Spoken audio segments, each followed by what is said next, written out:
direitos humanos, e nós vamos falar hoje sobre a última sessão da unidade 2, tá? Nós estamos falando sobre os sistemas de proteção internacional de direitos humanos, então nós temos as várias sessões. A primeira tratou do Sistema Universal de Proteção aos Direitos Humanos. Nós falamos da ONU, dos órgãos que constituem a ONU, falamos dos tratados internacionais, convenções, todos esses assuntos. Depois nós falamos na seção 2.2 os sistemas regionais de proteção aos direitos humanos. Então nós falamos do sistema interamericano, falamos do sistema africano, falamos do sistema árabe, falamos do sistema europeu, tá certo? Que são sistemas regionais de proteção aos direitos humanos. E hoje nós vamos falar desse último tópico aqui, que é o mecanismos internacionais de proteção e monitoramento de direitos humanos, tá? Inclusive, nós vamos falar do Tribunal Penal Internacional, né, que consta lá da Constituição Federal, né, que a gente leu lá naquele artigo 5º, parágrafo 4º, fala desse Tribunal Penal Internacional, tá? Então, mecanismos internacionais de proteção e monitoramento de direitos humanos, tá? Esse é o assunto que nós vamos tratar, ok? Deixa eu ver se tem mais alguém aqui.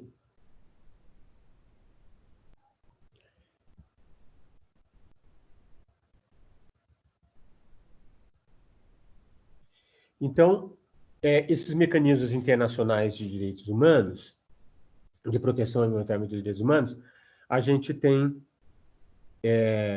a gente vai falar de algumas... vamos dizer assim, áreas do direito internacional que cuidam especificamente desses mecanismos internacionais. Então, nós temos esse chamado... a gente pode dividir em 3 partes, né? O direito internacional dos direitos humanos, stricto sensu, o direito internacional dos refugiados e o direito humanitário. Tá? Dentro do direito humanitário, a gente tem o direito de Haia, que é de 1889, o direito de Genebra, que é de 1949, o direito de Nova York, que é de 1968. Então, como é que funciona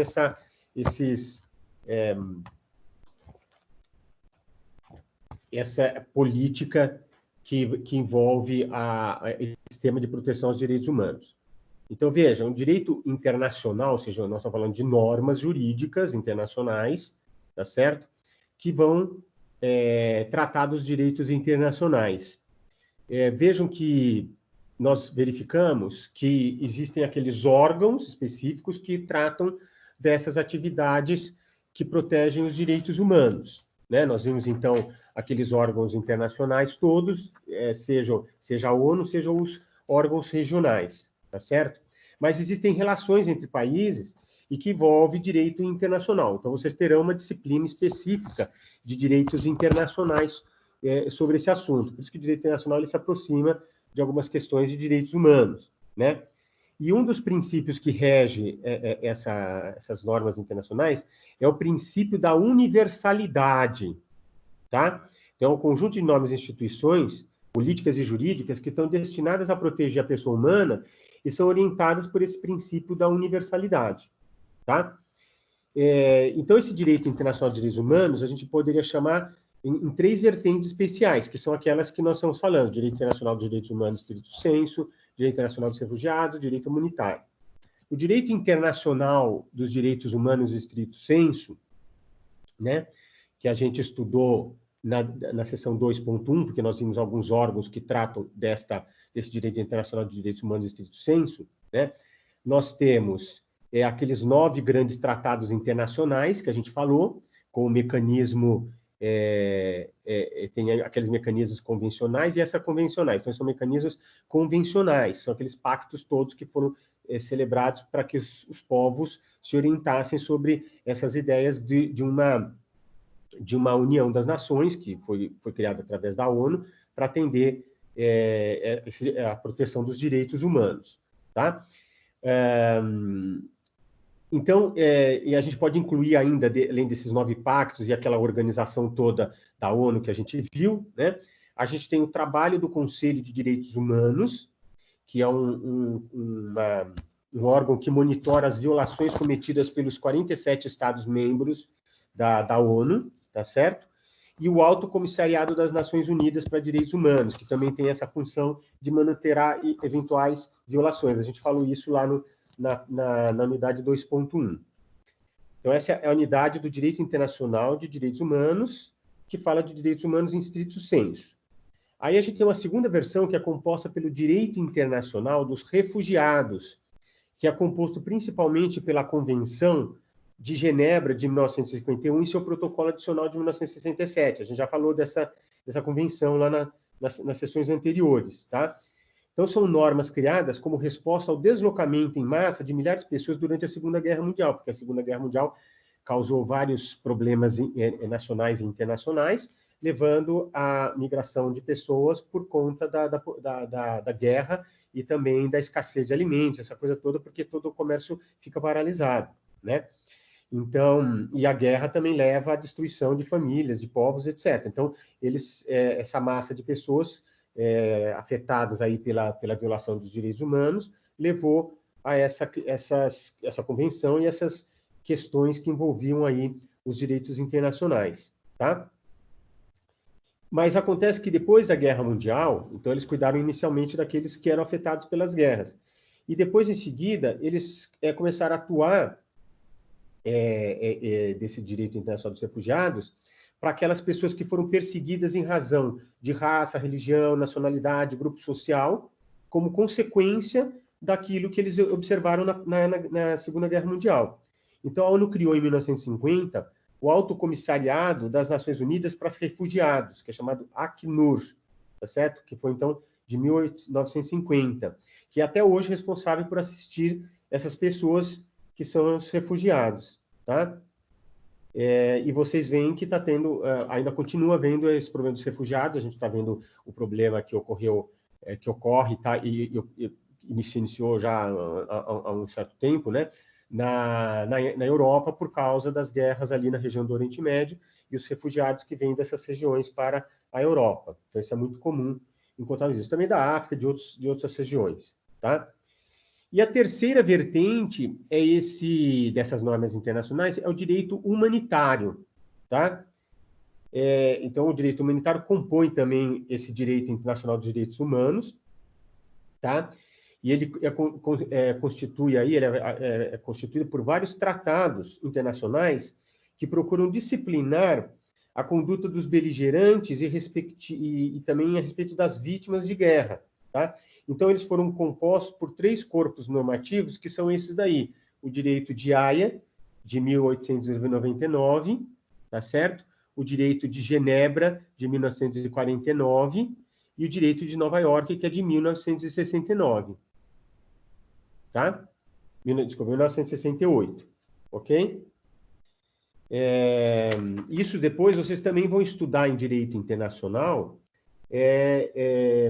esses assuntos que tratam dessa parte do direito humanitário lá dentro do direito internacional, tá? Então, nós temos esses três corpos normativos, vamos dizer assim, conjunto de normas, que foram criados em prol da proteção dos direitos humanos, tá?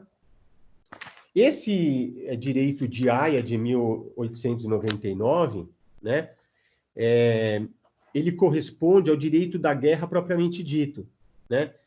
Ou seja, são princípios que regem a conduta das operações militares, direitos e deveres dos militares participantes na conduta de operações de guerra, tá certo? E afeta não só esse país beligerante que está criando a guerra, mas também aqueles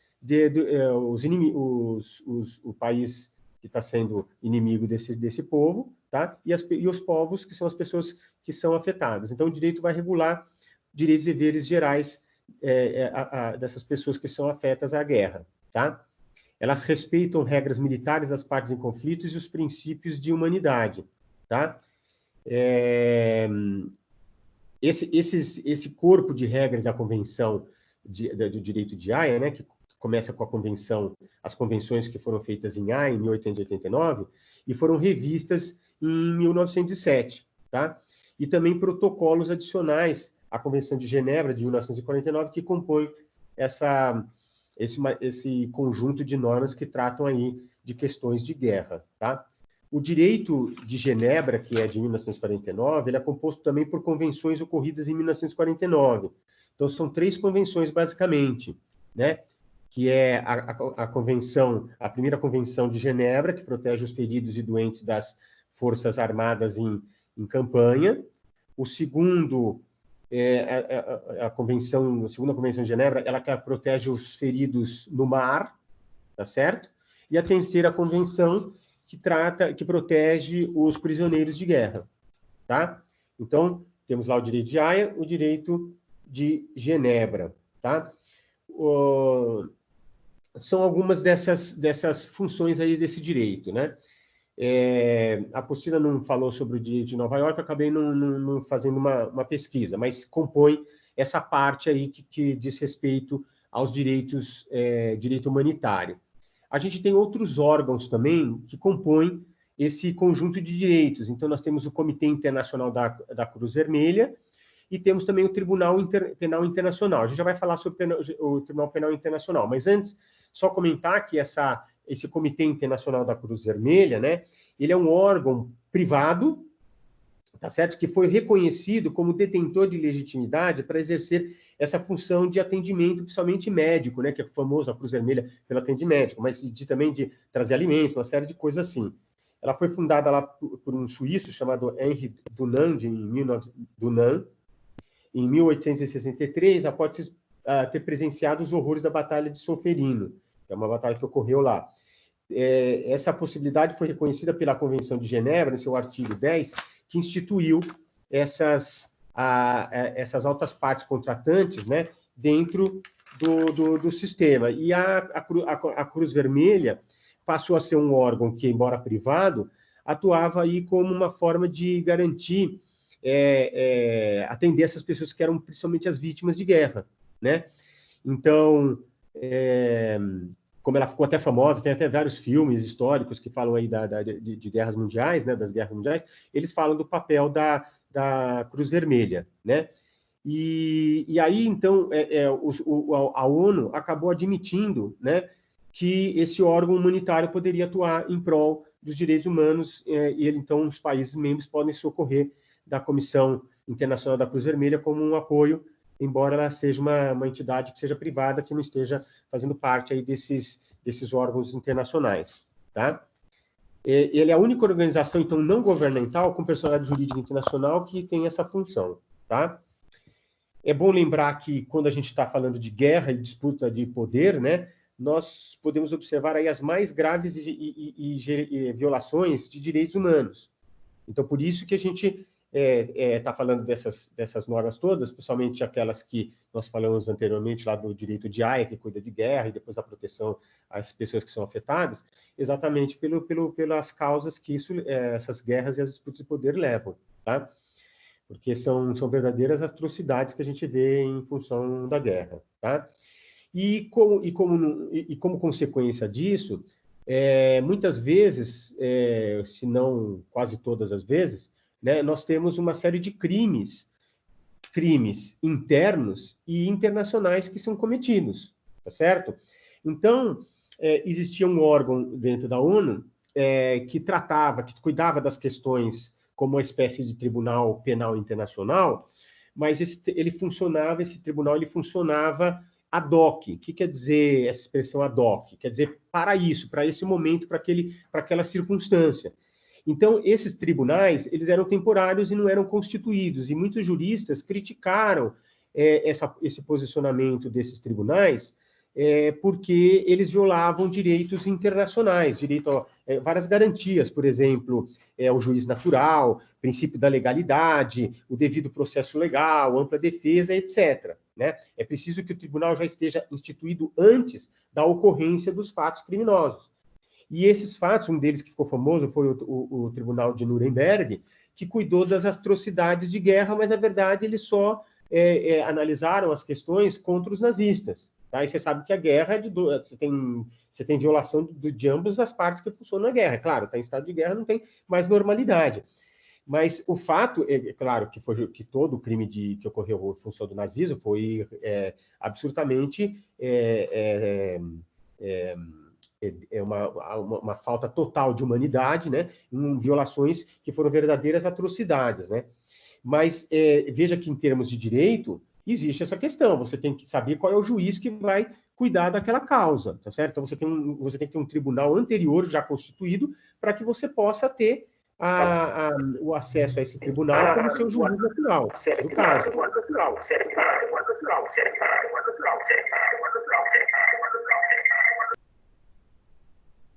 Oi. Então, voltando aqui ao que a gente falava, e nós temos... Então, foi criado... Só que esse Tribunal Penal Internacional, que ele atuava dessa maneira, de forma provisória e para aquela situação específica, ele também era controlado, tá certo? Por determinados órgãos internos da ONU, e o Conselho Permanente, que é formado por aqueles 5 membros, né, que é os Estados Unidos, a Inglaterra, o Reino Unido, a França, a Rússia e a China, né? O que acontecia? Eles controlavam, e através de alguns países que faziam um pacto com esses vamos supor, sei lá, a África do Sul fez um pacto com os Estados Unidos, então, ou com a Inglaterra. Ele era protegido e acaba não funcionando muito bem esse tribunal. Então, eles criaram um tribunal como uma instituição específica que não estaria sob o controle desses tribunais do Conselho Permanente da ONU, e eles puderam, então, atuar devidamente como um tribunal, que tem que ser isento, que tem que ser imparcial. Tá? Então, foi criado de uma primeira vez, uma Corte Penal Internacional que era capaz de julgar os indivíduos que tivessem cometido violações de direitos humanos, né? Mas acabou sendo através do Estatuto de Roma, que é de 1999, e o Brasil ratificou esse estatuto em 2002, ele passou a integrar a jurisdição do tribunal, que previa a criação desse Tribunal Internacional, Tribunal Penal Internacional, que entrou em vigor em 2002. Então, em 2002, nós passamos a ter esse Tribunal Internacional. E a nossa Constituição, lembro que tem aquela história de como o Tratado Internacional entra no sistema brasileiro, né, que nós já falamos na aula passada. O Brasil criou a Emenda Constitucional 45, e na Emenda Constitucional 45, no parágrafo 4º do artigo 5º, que foi alterado, né, esses parágrafos, ele expressamente falou, e a gente falou isso na aula passada, que a gente leu a Constituição, né, falou desse Tribunal Penal Internacional, em que o Brasil também faria parte. Tá? Então, antes dessa criação desse Tribunal Penal Internacional, que a gente estava falando, a punição dos indivíduos, né, que cometessem essas graves violações de direitos humanos só era possível com a criação de tribunais ad hoc. Esse ad hoc, eu já expliquei que é essa expressão, né? E esses tribunais, eles eram autorizados pelo Conselho de Segurança das Nações Unidas, conforme eu falei, que são aqueles 5 membros que cuidavam. Então, o Tribunal de Nuremberg de 1945 é famoso, tá? Porque foi cuidado aí para julgar os oficiais nazistas pelos crimes cometidos durante a Segunda Guerra, tá certo?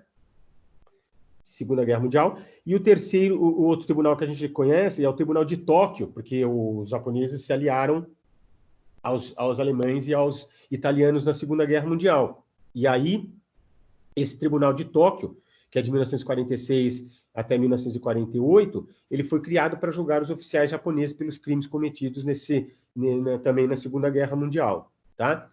E, como eu disse, esses tribunais todos foram criticados por causa das violações,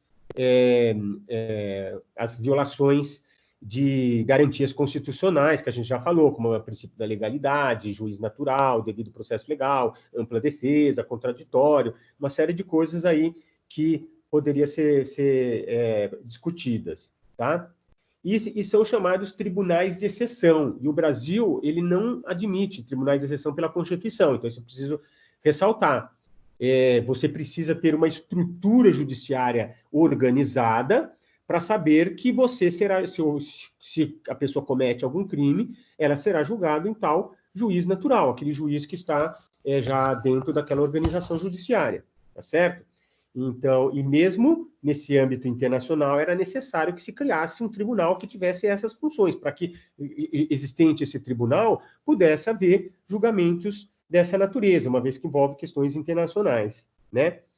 E veja que, através dessa criação desse Tribunal Penal Internacional, se institui a responsabilidade internacional pela pena individual, né? Que significa que os indivíduos também passam a ter o dever de respeitar os direitos humanos e, caso sejam, se ocorram essas violações, né? Ele vai ter uma resposta jurisdicional a respeito dessa violação, tá? Então, ele pode responder internacionalmente pela violação de um direito internacional, tá? E veja que, então, esse direito internacional penal, ele representa uma faceta punitiva da proteção dos direitos humanos, tá? E, obviamente, é uma forma de tentar coibir a reincidência de tais crimes, tá? Tem um filme que fala sobre Nuremberg, tá? É um filme chamado Nuremberg. Ele relata esses julgamentos que ocorreram nessa cidade, né, em função do julgamento dos nazistas, tá? Outro que também ficou famoso é chamado Hotel Ruanda.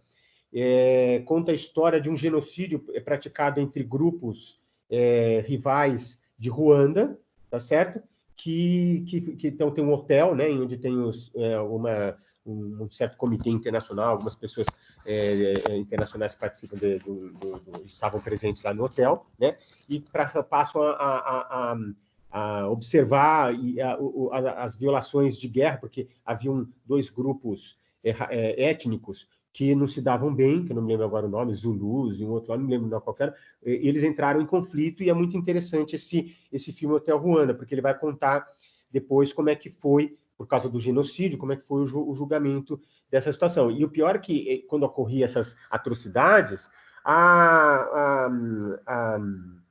comunidade internacional ficava sem ter recursos para intervir nessa situação. E, no final das contas, né, então, posteriormente, a ONU criou esse tribunal ad hoc para julgar esses crimes cometidos na guerra naquele país, tá? Então, tem esse filme famoso aí, Hotel Ruanda, que de vez em quando acho que passa em canal fechado, tá? Outra coisa que também tem que ressaltar a respeito desse Tribunal Penal Internacional, e também os tribunais que eram provisórios, né? Eles retiram a prerrogativa de funções de oficiais, líderes ou mandatários que, porventura, tenham cometido crimes tipificados em razão disso. Então, isso é interessante porque, vamos supor, se aquele país lá da Ruanda tivesse lá um governante que estivesse cometendo essas violações, ele pode perder essa sua função, tá? Envolvendo questões internacionais. Então, ele criou o que ele foi chamado aí de possibilidade, é uma exceção a chamada imunidade por prerrogativa de função. Independentemente de ele ter essa imunidade, ele pode perder essa imunidade e ter que responder pelos crimes eventualmente. Mas veja que é só quando há violações de direitos humanos, quando há guerras, etc. e tal. Tem que ter essa gravidade desses crimes, obviamente. Tudo é tipificado para isso. Não é qualquer situação que levaria a isso, né? E o artigo 5º do Estatuto de Roma, né, ele prevê crimes como crimes de genocídio, crimes contra a humanidade, crimes de guerra, crimes de agressão, que são, a conduta já está definida, então, obviamente, se esses mandatários, esses chefes de nações cometem esses crimes, eles incorrem em todas essas circunstâncias aí que nós estamos falando, tá? E esses crimes também têm uma característica, eles são imprescritíveis.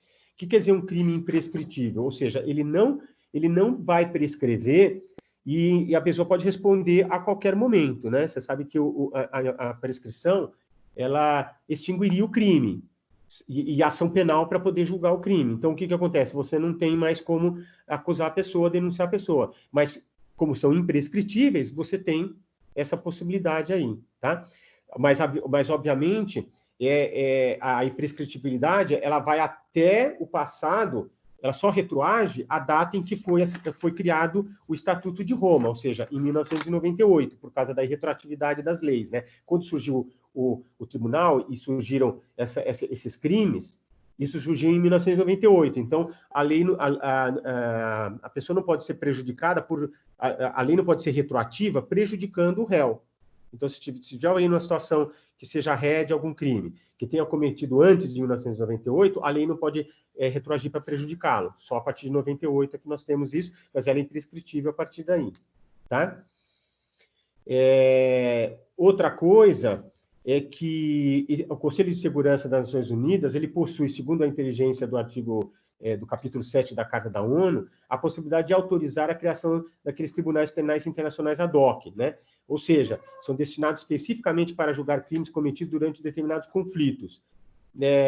Isso aconteceu, por exemplo, na Iugoslávia, em 1993, e em Ruanda, como a gente falou, em 1994 lá, tá? Então, além desse penal, só que agora nós temos esse Tribunal Penal Internacional, e todos os países que são membros, né, eles podem recorrer ao Tribunal Penal Internacional.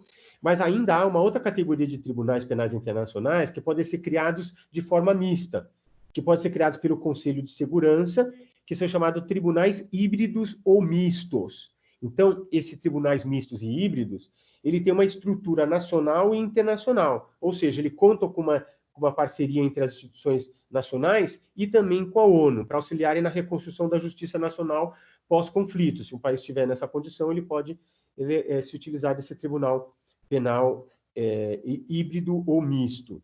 Tá?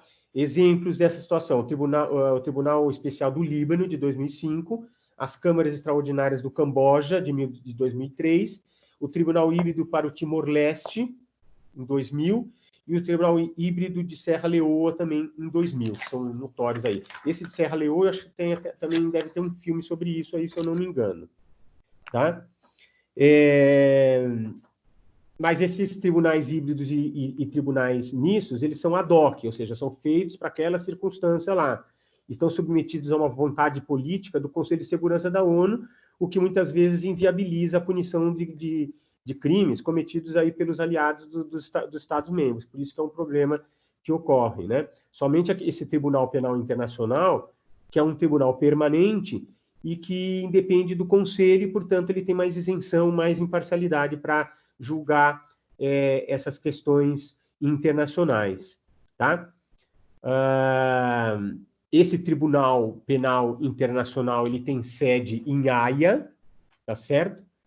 Ele é composto por 18 juízes e tem um representante da promotoria. Então, o tribunal ele é composto por um grupo de juízes, tá certo? Que vão realizar julgamentos em várias fases do processo. E depois nós temos uma promotoria, que é um órgão independente do tribunal, porque se ele fosse independente do tribunal, ele só denunciaria o que ele quisesse, então não haveria isenção. Então, essa promotoria, ela atua como um órgão igual ao Ministério Público, né? É um Ministério Público que vai ter essa função de denunciar aquele membro que tenha cometido algum crime. Então, como é que seria o funcionamento desse tribunal, né? Então, você tem, na verdade, 3 sessões de juízes. Tem a sessão de questões preliminares, tá certo? Essa sessão de questões preliminares é um grupo de juízes que está incumbida de examinar a admissibilidade dos processos. Então, tem que ver todos aqueles requisitos que a gente falou lá de admissibilidade do processo para que possa fazer com que o processo seja aceito, tá? Então, o promotor, a promotoria, ela investiga a situação, ou seja, ela vai verificar se tem elementos a materialidade do crime e a indício de autoria em função daquele chefe de Estado ou aquela pessoa que seja responsável pelo crime que viola os direitos humanos, tá certo? Conforme o que está descrito lá nos artigos do Estatuto de Roma. Ele vai ter, essa denúncia será apresentada ao tribunal, aí o tribunal, essa sessão que trata das questões preliminares, verifica a admissibilidade desse recurso. tá certo? Desculpa, dessa petição. E, obviamente, ele dá admissibilidade, dando admissibilidade ao processo, passa para a segunda sessão, que é a sessão de primeira instância, que vai proferir o julgamento. Então, ela vai ter lá o procedimento específico internacional para julgamento. Deve ter audiência para as provas, etc. Né? Então, ela vai ter vai ter primeiro uma defesa da parte, obviamente, vai ter depois a participação em audiência para chegar a uma fase decisória que vai decidir questões relativas a isto, tá? E a última sessão é uma sessão de apelações, seria uma sessão de recursos, sessão de apelações, sessão de recurso em função das questões abordadas no processo. E se tiver, então, lá uma sentença, tá certo? Essa sessão vai cuidar desse julgamento do recurso, né? Então, ela vai apreciar os recursos que envolvem o processo. Então, são esses 3 órgãos de magistrados que cuidam desse Tribunal Penal Internacional, e a promotoria à parte, que também faz parte do sistema de funcionamento do tribunal, que é um órgão independente do tribunal, mas que atua para apresentar as petições de denúncias a respeito do autor, o possível autor, e os crimes cometidos em relação à violação dos direitos humanos. Então, a gente tem uma jurisdição, né? Os estados partes e os respectivos nacionais, assim como todos aqueles que se encontrem em seu território ou em navios, porque o navio, o avião, as embarcações, são consideradas territórios internacionais. Então, o Brasil, se ele tem um navio mercante, em qualquer lugar do mundo que esteja esse navio, ele continua sendo território brasileiro, porque ele tem a bandeira brasileira. O que acontece muitas vezes é que você tem um navio não público, mas privado, que é comercializado por brasileiros. Então, aí você tem uma regra específica para eles. Veja que no artigo 7º lá do Código Penal, quando vocês estudaram direito penal, ou se não estudaram, vão estudar direito penal, vocês veem que tem uma série de questões que envolvem os territórios, inclusive embarcações, navios, etc., como que eles são, como é que funcionaria o processo aí. Então, navios e aviões que estejam com a bandeira do território também podem a jurisdição atinge esse território, então o navio e a embarcação são considerados territórios para exercício da jurisdição. Também se inclui entre os jurisdicionados da Corte os estados que a submeterem a algum caso específico, ainda que não tenham aderido ao Tratado de Roma, tá? Então, essa é a jurisdição desse Tribunal Penal Internacional. A jurisdição, só para esclarecer um pouco para aqueles que não estão afeitos a essas questões, jurisdição é uma função todo Estado, ele é formado, pelo menos os Estados ocidentais, eles são formados com 3 poderes: poder executivo, poder legislativo e poder judiciário. O poder executivo, ele cuida da representação política e do governo, basicamente isso, e a administração da máquina pública, mas são basicamente essas 2 ou 3 funções, tá? Poder executivo. Então, você tem o presidente, os ministros, etc., que estão nesse poder executivo. Aí você tem o poder legislativo. No Brasil, nós temos 2 câmaras, a Câmara dos Deputados e o Senado Federal. O Senado Federal representa os estados e o Distrito Federal, e a Câmara dos Deputados representa o povo brasileiro, tá certo? Então, quanto mais populoso o estado, mais representantes tem, mas essa representação ela não está proporcional em relação à população. Mas a Câmara dos Deputados, os representantes são representantes do povo. Então, você tem o poder legislativo, que tem a função principalmente de fazer leis, que é a função legiferante, e também a função de fiscalização do poder executivo, tá certo? Então, os órgãos legislativos, eles fiscalizam o poder executivo e podem se utilizar, inclusive, de órgãos que estão além da Câmara dos Deputados e do Senado, que é, por exemplo, o TCU, TCE, etc., que são os tribunais de conta que cuidam da fiscalização da parte econômica, principalmente dos governantes, tá certo? Dos estados membros, municípios, etc. Então, e você tem o poder judiciário, que tem a função jurisdicional.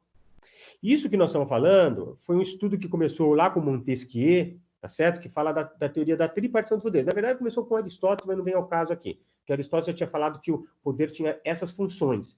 Aí, mais tarde, vai ter uma discussão, Locke vai falar da separação de poderes entre o poder executivo e o poder legislativo, né, principalmente, porque o poder legislativo fiscalizaria o poder executivo. Então, foi o primeiro a falar em separação de poderes, né? Veja que o poder antes era uno, mas ele tinha várias funções, que eram essas 3 áreas que nós estamos falando. Aí o Montesquieu, que é um iluminista lá da época do iluminismo francês, é um pensador francês, ele vai falar sobre essa tripartição dos poderes. Tem outros autores que falavam de 4 poderes, né? O Brasil, ele teve, na época do Império, pela Constituição de 1824, 4 poderes. Ele tinha, além dos 3 poderes que nós falamos, tinha o poder moderador. Só com a República que ficou com 3 poderes, que é o que os países ocidentais todos adotam, e a Constituição de 1988 também adota 3 poderes, tá? Então, esse poder jurisdicional, então nós temos esses 3 poderes do Estado. Todo Estado tem essa organização dessa forma. E esse poder jurisdicional, o que significa poder jurisdicional?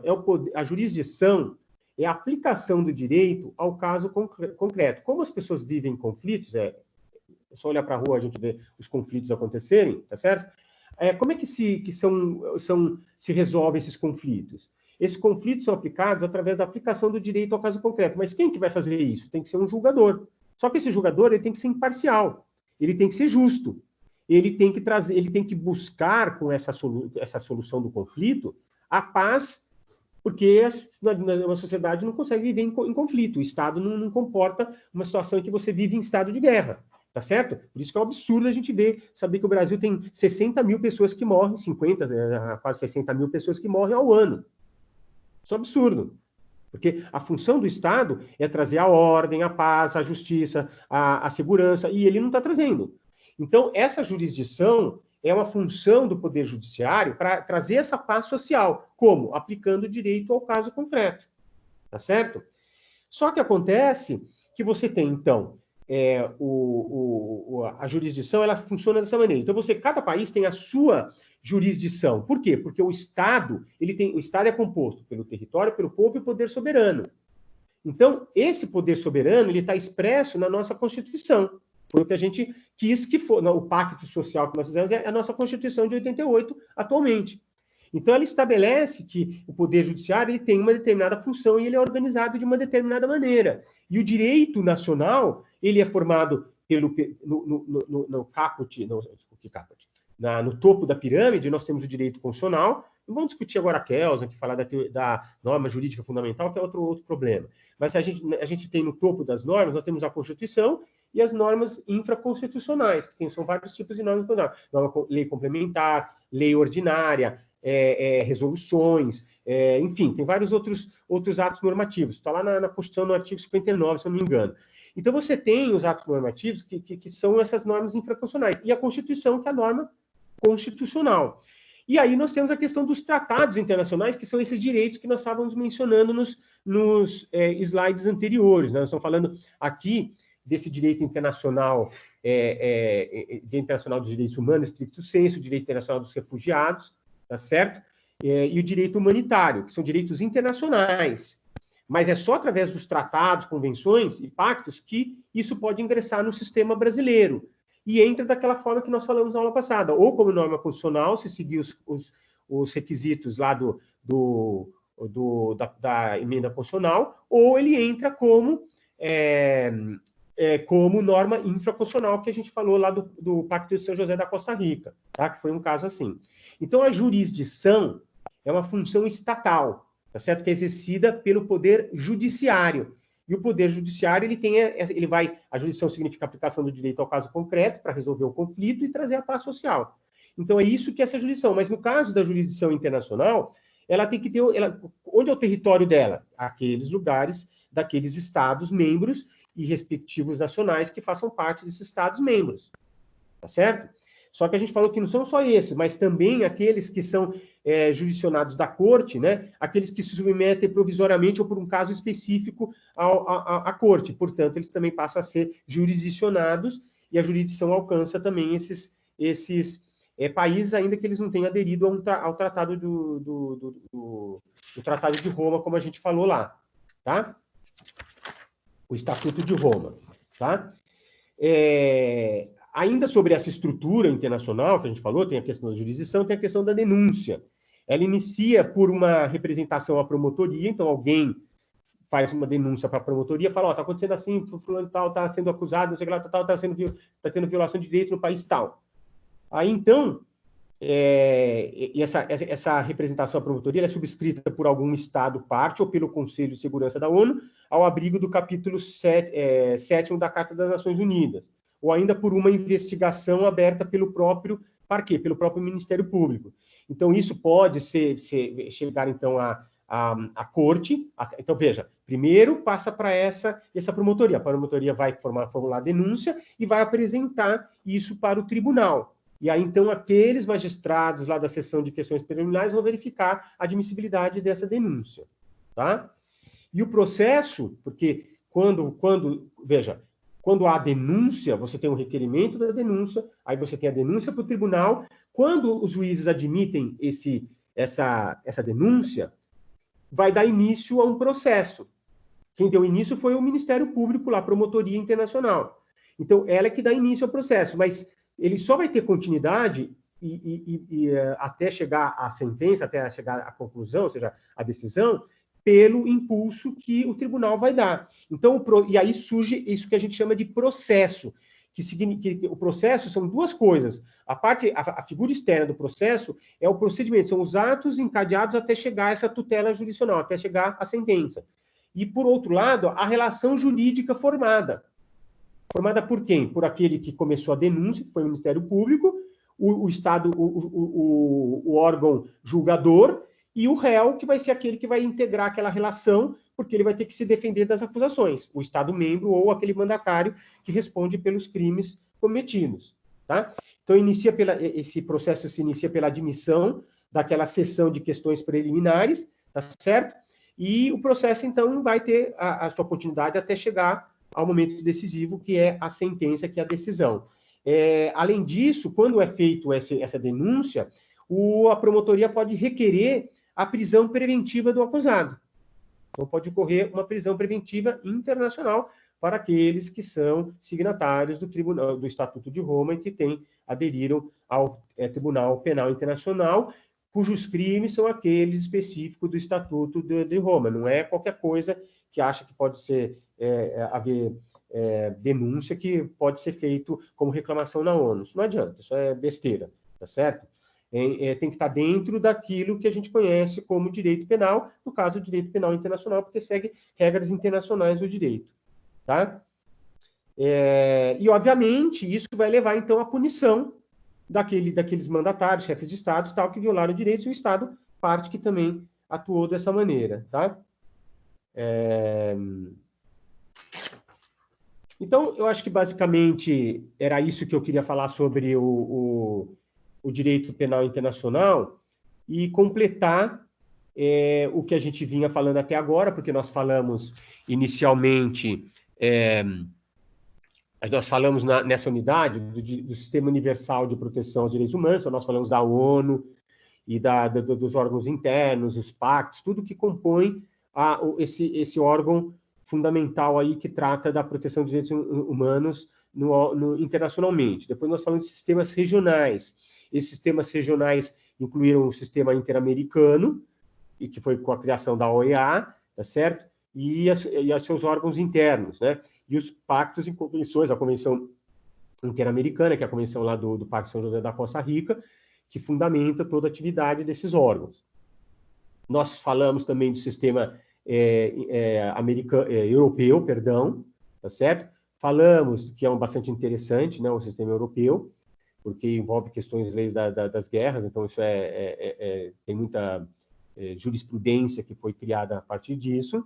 Falamos do sistema africano e do sistema árabe, que tem uma outra realidade, mas que faz parte aí de um sistema de proteção internacional. E hoje nós falamos desses mecanismos internacionais de proteção e monitoramento, que é composto por esses mecanismos internacionais, né, que são numa composição, digamos assim, geral, nós teremos o direito internacional, que tratam dos direitos de direitos humanos. Então, nós temos o direito internacional de direitos humanos estrito sensu, o direito internacional dos refugiados, o direito humanitário, composto pelo direito de Haia, de Genebra e de Nova York, tá? E outros órgãos que a gente comentou aqui, como a Cruz Vermelha e esse Tribunal Penal Internacional, tá certo? Que está baseado no Tratado de Roma, além desses tribunais mistos e híbridos que também compõem aí a atividade de proteção aos direitos humanos, tá? Então, hoje foi mais curta, mas foi bom a gente ter terminado esse assunto, porque a gente fica pronto para tratar especificamente na nossa prova, né? Que vai ocorrer agora semana que vem. Então, eu vou só deixar a gravação de lado, e aí eu vou só falar algumas coisinhas aqui. Então, a gente já falou o que era essencial, terminamos a nossa sessão unidade 2. Falamos da unidade 1 e unidade 2, ok?